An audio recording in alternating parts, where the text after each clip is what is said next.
Hello friend, એકદમ બહાર જેવા અને ટેસ્ટી આજે આપણે સિંગ ભજીયા બનાવવાના છીએ. તો ચાલો આપણે એની શરૂઆત કરી લઈએ. તો સૌથી પહેલાં મેં એક પેન લઈ લીધું છે, એની અંદર આપણે બાદિયા ઉમેર્યા છે. પછી આપણે એક તજનો ટુકડો ઉમેર્યો છે ફ્રેન્ડ.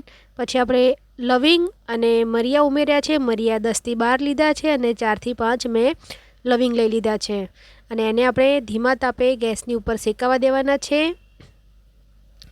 અને હવે ફ્રેન્ડ આપણે આની અંદર ચપટી જેટલું જીરું એડ કરી દઈશું. એકદમ સરસ આપણે ધીમા તાપે આ મસાલાને શેકાવા દેવાના છે. અને હવે ફ્રેન્ડ આપણે આની અંદર એક સૂકું લાલ મરચું ઉમેરી દઈશું. બહુ તીખું ને મીડિયમ જે આવે છે એ સૂકું લાલ મરચું ઉમેર્યું છે. પછી એક તમાલપત્ર ઉમેર્યું છે. અને હવે ફ્રેન્ડ આપણે આની અંદર સૂકા ધાણા ઉમેર્યા છે. અને આ બધું જ આપણે એકદમ સરસ શેકાવા દેવાનું છે. જ્યાં સુધી આપણને સ્મેલ ના આવે મસાલાની, ત્યાં સુધી આપણે એને શેકાવા દેવાનું છે. તો તમે જોઈ શકો છો એકદમ સરસ મસાલા આપણા શેકાઈ ગયા છે. 1 મિનિટ જેવો થઈ ગયો છે અને બહુ જ સરસ મસાલાની સ્મેલ આવે છે. હવે આને આપણે ઠંડુ થવા દઈશું. તો મસાલો ઠંડો થઈ ગયો છે ફ્રેન્ડ. આપણે એક મિક્સર જાર લઈ લીધું છે, એની અંદર આપણે બધા મસાલાને એડ કરી દઈશું. અને હજુ આની અંદર આપણે બીજા મસાલા એડ કરવાના છે. તો હવે ફ્રેન્ડ આપણે આની અંદર 1.5 ચમચી જેટલો આપણે આમચૂર પાવડર અંદર એડ કર્યો છે ફ્રેન્ડ. અને હવે આપણે અડધી ચમચી જેટલો ચાટ મસાલો જે આવે છે એને એડ કરવાનો છે. અને હવે ફ્રેન્ડ આની અંદર રેડીમેડ આ જલજીરા મસાલો જે આવે છે એને એડ કરવાનો છે. આ તમારી પાસે ના હોય તો તમે લીંબુના ફૂલ એડ કરી દો તો ચાલી જાય. અને મસાલા તમે જોઈ શકો છો એકદમ સરસ પીસાઈ ગયા છે ફ્રેન્ડ. હવે મેં એક બાઉલ લઈ લીધું છે, એની અંદર મેં 6 થી 7 ચમચી જેટલો ચણાનો લોટ લીધો છે. પછી થોડી ચપટી હળદર એડ કરી છે, થોડું સ્વાદ પ્રમાણે મીઠું, થોડો ગરમ મસાલો એડ કર્યો છે ફ્રેન્ડ, થોડી હિંગ એડ કરી છે. અને જે ફ્રેન્ડ આપણે મસાલો બનાવીને રાખ્યો છે એ આપણે 1.5 ચમચી જેટલો એડ કરવાનો છે.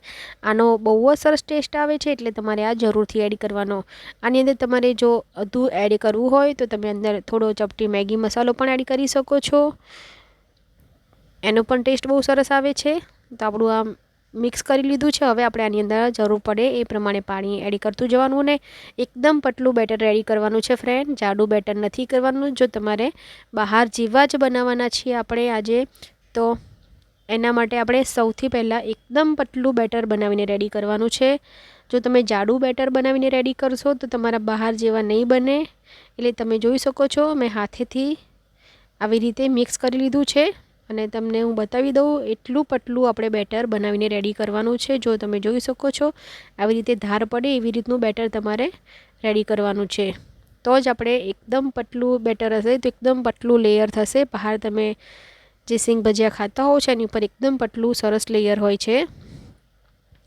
તો તમારે આવી રીતનું બેટર બનાવીને રેડી કરી દેવાનું છે. હવે ફ્રેન્ડ તમને હું બતાવી દઉં, આવી કાંટાવાળી ચમચીથી તમારે ભજીયા પાડવાના છે, હાથેથી નથી પાડવાના. કાંટાવાળી ચમચીમાં આવી રીતે સિંગ લઈ લેવાની છે. અને વધનું જે બેટર હોય છે એને આવી રીતે વાડકીએ ઘસેડીને પછી લઈ લેવાનું. અને કાંટાવાળી ચમચીમાં તમે આવી રીતે સિંગ પાડશો તો તમારી સિંગ વધુ જાડી નહીં બને અને મમરી પણ નહીં પડે. તો આવી રીતે બધી સિંગને આપણે અંદર લઈ લેવાની છે. અને આવી રીતે કાંટાવાળી ચમચીથી એક કરીને જ નાખવાની છે.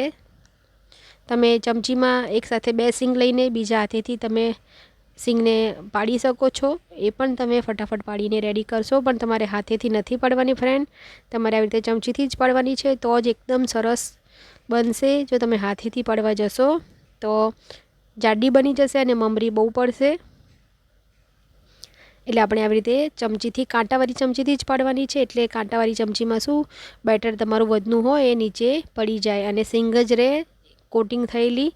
તો આપણે આવી રીતે સિંગને બધી એડ કરી દીધી છે. અને એકદમ ગેસની ફ્લેમ તમારે જોઈ શકો છો ધીમી રાખવાની છે, ફાસ્ટ નથી રાખવાની. અને ધીમા તાપે જ થવા દેવાનું છે. એકદમ તેલ ગરમ છે પણ ગેસની ફ્લેમ ધીમી છે. તો તમે જોઈ શકો છો એકદમ સરસ આપણા ગોલ્ડન બ્રાઉન સિંગ થાય ત્યાં સુધી તમે લઈ લેવાની છે. અને હા ફ્રેન્ડ, હું સિંગ મેં શેકેલી લીધી છે, થોડી કાચી સિંગ છે પણ કાચી સિંગને આપણે શેકીને પછી લેવાની છે. આપણા ભજીયા રેડી થઈ ગયા છે, હવે કાઢી લીધા છે. હું તમને હાથેથી પણ બતાવી દઉં. જો તમે આવી રીતે હાથેથી પડવા જશો ફ્રેન્ડ તો મમરી પણ બહુ પડશે અને લાંબી બાજુમાં કિનારી રહી જશે. તો એવી રીતે નથી પડવાના.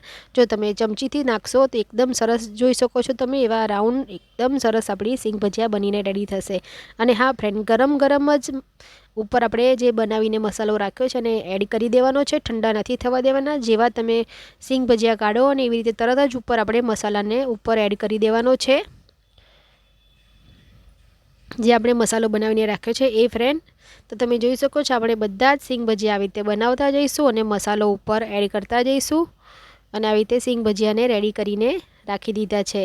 તો તમે જોઈ શકો છો એકદમ બહાર મળે એવા બાલાજીના સિંગ ભજીયા આપણે બનાવીને રેડી કરી દીધા છે. એકદમ ટેસ્ટી, તીખા અને ચટપટા એકદમ સરસ બને છે.